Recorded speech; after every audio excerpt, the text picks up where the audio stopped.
महाराष्ट्र को इस वक्त नए और युवा चेहरों की जरूरत है। आदित्य, मुंबई। हाल ही में संपन्न हुए लोकसभा चुनाव के बाद भारत के सबसे अहम राज्य महाराष्ट्र में विधानसभा चुनाव की तैयारियां शुरू हो गई हैं।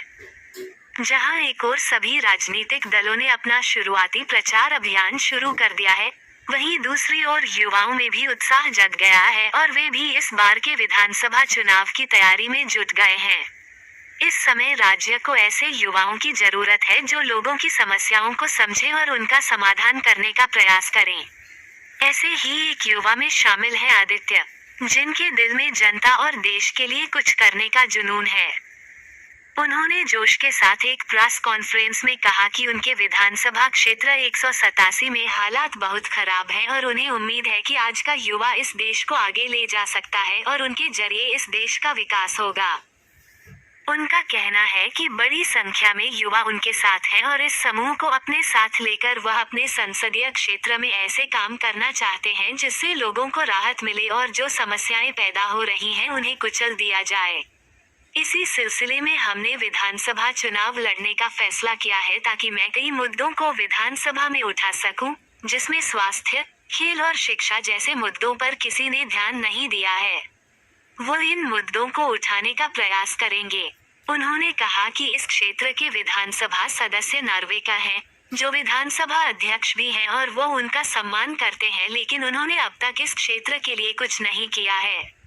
इसलिए अब समय आ गया है कि वे स्वयं मैदान में उतरें और समस्या का समाधान करने का प्रयास करें। एक मौके पर जब उनकी तुलना बिहार के चिराग पासवान से की गई तो उन्होंने कहा कि उन्हें लगता है कि अगर चिराग पासवान जैसा युवा बिहार के लिए कुछ कर रहा है तो मैं भी अपने राज्य महाराष्ट्र के लिए कुछ करना चाहता हूँ। एक बड़ी तादाद में युवा उतरी है, सिर्फ आज ही नहीं, हमेशा युवाओं का सपोर्ट रहा है और युवा ही इस देश को अब आगे लेकर जा सकती है। क्योंकि इस वक्त मैं अगर अपने कॉन्स्टिट्यूएंसी की बात करूं 187 की, तो यहाँ के हालात बड़े ख़राब से हैं और ये युवा पीढ़ी ही मुझे प्रोत्साहित करती है और इनके साथ से ही ये डिसीजन लिया गया है कि मैं इस बार आमदार की लड़ूं।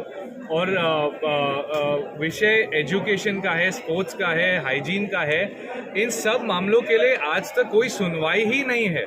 हमारे जो लोकल आमदार हैं राहुल नार्वेकर जी और स्पीकर भी है वो, हम उस कुर्सी की इज्जत करते हैं, लेकिन जिस तरीके से काम यहाँ होना चाहिए वो हो नहीं रहा है। इसलिए अब समय आ चुका है कि एक नया चेहरा, नई उम्मीद, इसलिए युवा को लेकर ही मैं आगे बढ़ूंगा। तो माना जा रहा है कि एक पासवान वहाँ पर है और एक आप जैसे पासवान की तरह खड़े हुए हैं। हाँ, तो इस पर क्या कहना चाहिए? ये काफ़ी मीडिया वालों ने ये पिछले कुछ दिनों में चलाया कि बिहार को एक हमारे जो नेता चिराग पासवान जी हैं वहाँ से, कि महाराष्ट्र को क्या एक नया चिराग पासवान मिल रहा है, ये बात उठ के आ रही है।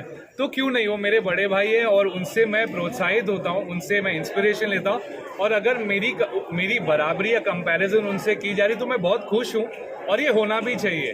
तो शायद मुंबई और महाराष्ट्र को ज़रूर एक नया चिराग पासवान मिल रहा है।